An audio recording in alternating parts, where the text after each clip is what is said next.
Pernilia Shu, ang babaeng itinuturong third party umano sa hiwalayang Andy Eigenman at Filmar Alipayo, nagsalita na. Recently lamang naging usap-usapan online ang pag-flex sa social media ng Swedish girl best friend ni Filmar na si Pernilia sa kanilang matching tattoos na 224. Nang ibig sabihin ay today, tomorrow, forever. Kasunod niyan, napansin ng netizens na in-unfollow ni na Andy at Filmar ang isa't isa sa IG.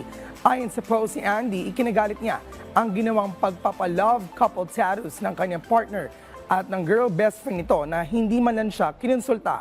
Pero nilinaw naman din ni Andy na hindi daw nag-cheat sa kanya si Filmar.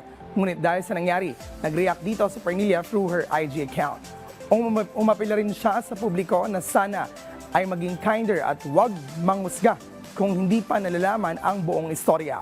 Sa ngayon, naka-private ng IG account ni Pernilia at hindi na rin makita ang kanyang mga post.